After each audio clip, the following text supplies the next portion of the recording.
Hello, कैसे हैं आप? क्या आपको याद है कि जब आप बचपन में वो मीठी मीठी गोलियां खाया करते थे जो आपको डॉक्टर साहब ने दी थी, होम्योपैथी वाले? मज़ा आता था खाने में। मुझे भी याद है, मैं अपनी मम्मी की गोलियां खाया करता था। हालांकि उसमें कुछ केमिकल्स भी रहा करते थे, पर उतनी समझ नहीं होती थी बच्चों को। तो आज का जो हमारा वीडियो का टॉपिक है वो होम्योपैथ वर्सेज एलोपैथ है। क्या आपको मीठी गोलियां ज़्यादा फ़ायदा देंगी या फिर वो मोटी मोटी गोलियां जो एलोपैथ में लिखी जाती हैं? आज ये दवाइयाँ बनती कैसे हैं ये भी समझेंगे हम। तो वीडियो थोड़ी सी बड़ी हो सकती है, आशा करते हैं आप बने रहेंगे और कुछ सीख के जाएंगे आज यहाँ से। जो भी मैं डिस्कशन आज करूँगा वो रिसर्च बेसिस पे करूँगा, ऐसे हवा में बातें नहीं होंगी। लोग कहते हैं होम्योपैथी ढोंग है, बस हो जाता है वो। हाँ, मैं वो जितनी भी चीज़ें जिनका कोई साइंटिफिक प्रूफ नहीं है मैं भी उसे ढोंग मानता हूँ। पर क्या सच में ऐसा है? दवाइयाँ बन कैसे रही हैं? अगर ऐसा है तो चल कैसे रहा है? आज समझते हैं इस वीडियो में, बने रहिए। पहले हम बात करते हैं होम्योपैथी की। होम्योपैथी में एक नियम है, लाइक क्योर्स लाइक। जो भी बीमारी के लक्षण आप में दिख रहे हों, उस बीमारी का इलाज उसी लक्षण पे किया जाता है। अब इस चक्कर में जो दवाइयाँ बनती हैं ये काफ़ी अजीबोगरीब तरीके से दवाइयाँ बनती हैं। इसमें जो पहला मैं एग्जांपल दूंगा आपको, वो है एक दवा का नाम है लैक कैनिनम। होम्योपैथी में काफ़ी फेमस दवाइयाँ हैं ये। अगर आपको चिड़चिड़ापन या फिर मूड स्विंग काफ़ी ज़्यादा हो तो इसमें लैक कैनिनम दिया जाता है, जो कि बनता है कुतिया के दूध से। लैक कैनिनम यानी जो डॉग्स होते हैं, जो बिचेस होती हैं, डॉग कुतिया, आई डोंट नो मैं सही प्रोनाउंस कर रहा हूँ या कि नहीं, बट एक लैक कैनिनम नाम की कोई दवा होती है। अगर ये अभद्र भाषा आपको लग रहा है तो मुझे माफ़ी उसके लिए। जी हाँ, कुतिया का दूध से ये दवा बनता है, लैक कैनिनम। इसे ठुकराया तो नहीं जा सकता जस्ट बिकॉज ये थोड़ा ऐसा साउंड कर रहा है। तो अगर किसी को अपनों से दूर होने का डर या फिर सेपरेशन एंजाइटी, खुद को लोनलीनेस फील ज़्यादा कर रहा है वो, तो बर्लिन की दीवार के पत्थरों से, मुझे इंटरनेट पे इसके बारे में ज़्यादा जानकारी नहीं मिली, बर्लिन वॉल थ्योरी कुछ है करके, जिसमें आप वहाँ के डस्ट को और अल्कोहल को मिला के कुछ प्रोसेस करते हो तो दवाई बनता है। इसलिए इन्फॉर्मेशन थोड़ी सी अधूरी है। पर जो तीसरा हमारे पास एग्जाम्पल है फ्लू का। फ्लू आए दिन आपके आसपास किसी न किसी को होता ही रहता है।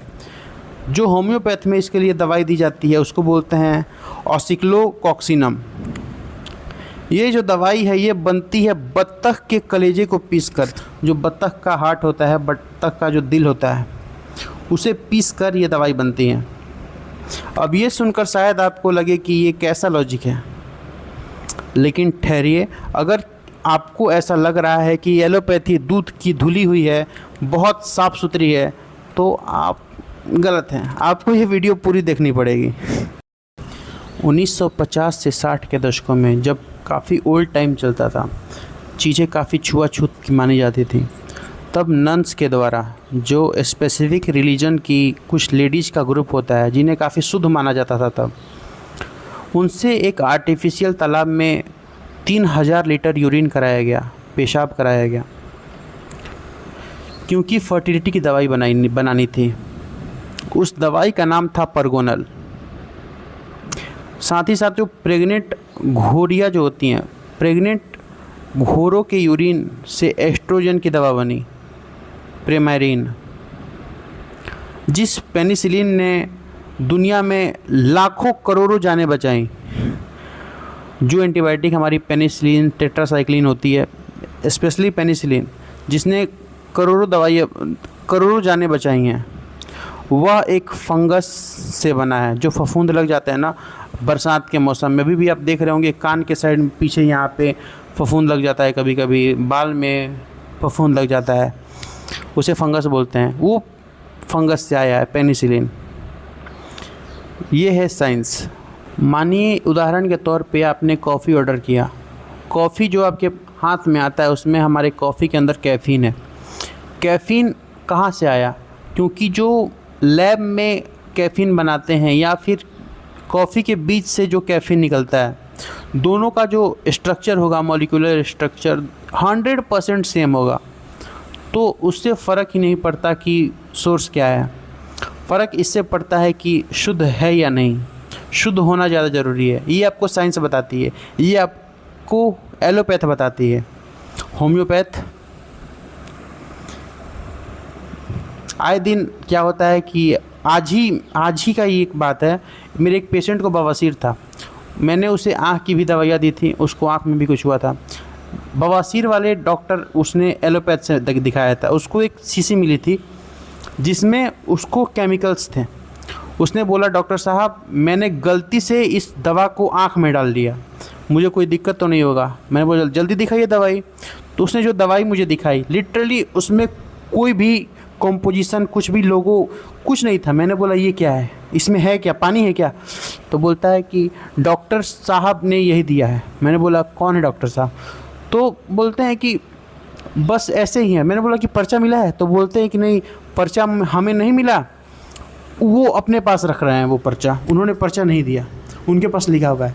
मैंने बोला फिर तो ये आप भी समझ सकते हैं, ये तो गड़बड़ चीज़ है, क्यों लिया है आपने इसे? तो बवासीर है, ऑफ कोर्स ले सकते हैं, उनके अपने विचार हैं, मैं कुछ नहीं बोल सकता इसमें। ये फ़र्क है एलोपैथ और होम्योपैथ में।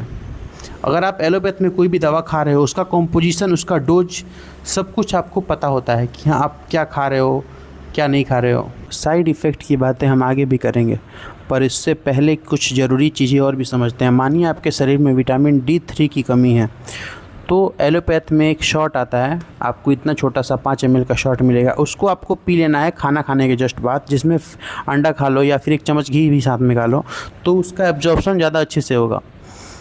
वही आपको अगर आयुर्वेद में आप जाओगे या फिर होम्योपैथ में जाओगे तो उतनी ईजिली आपको वो D3 का शॉट नहीं मिलेगा।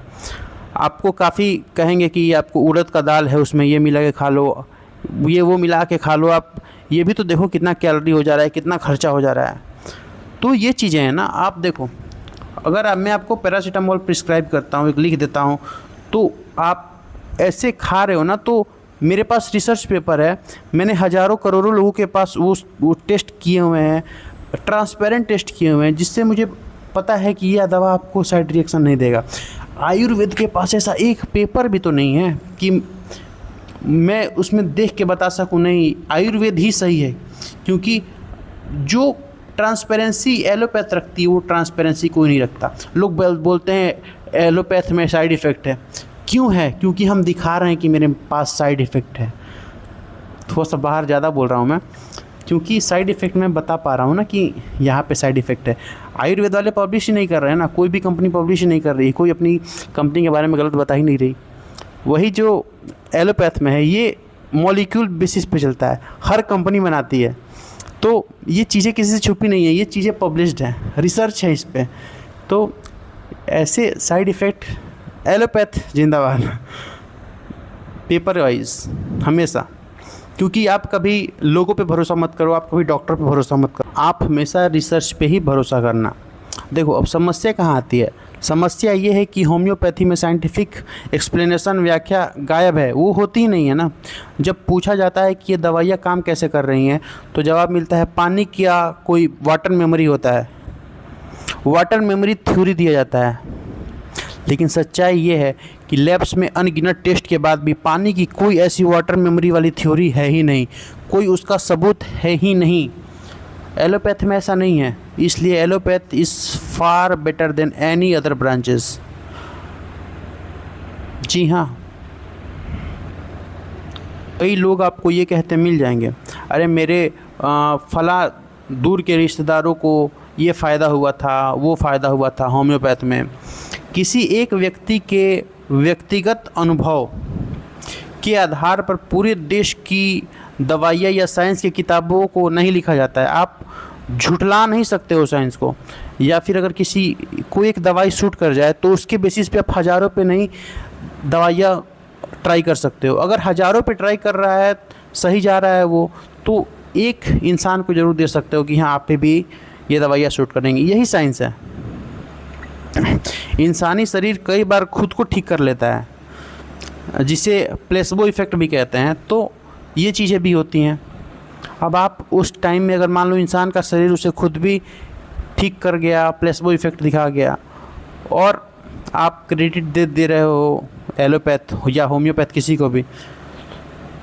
देखो बात यह है कि रिसर्च है, एलोपैथ के पास उसका प्रॉपर रिसर्च रहता है, हर एक दवाई पे, हर एक लाखों लोगों पे टेस्ट करना। ये चीज़ें एलोपैथ पारदर्शिता दिखाती है, ट्रांसपेरेंसी दिखाती है, बाकी कोई ब्रांचेस नहीं दिखाती। साइंस कोई धर्म या व्यक्ति नहीं है। अगर आज एलोपैथी की कोई भी दवा गलत साबित होती है तो साइंस उसे तुरंत खारिज कर देता है।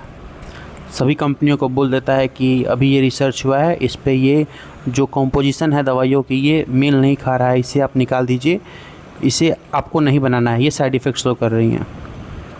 साइंस का जो सबसे बड़ा नियम है वो डबल ब्लाइंड कंट्रोल ट्रायल्स होते हैं। मतलब निष्पक्ष रूप से यह जांचना कि क्या सच में दवा का ही जो मॉलिक्यूल है वो काम कर रहा है या फिर शरीर उसे उस बीमारी को खुद से ठीक कर ले रहा है। उसके बाद ही दवाइयाँ बनती हैं। हमें सिर्फ यह नहीं जानना है कि अमुक चीज़ें खाने से कोई ठीक हो गया।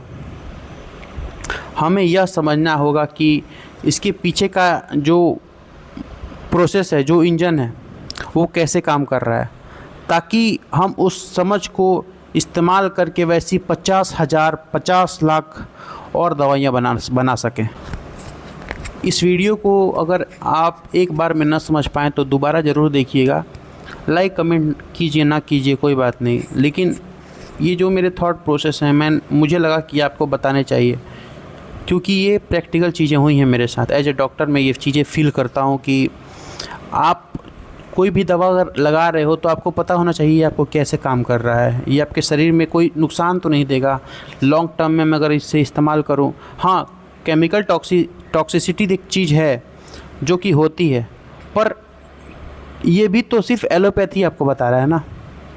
खैर, वीडियो को शेयर कीजिए। धन्यवाद।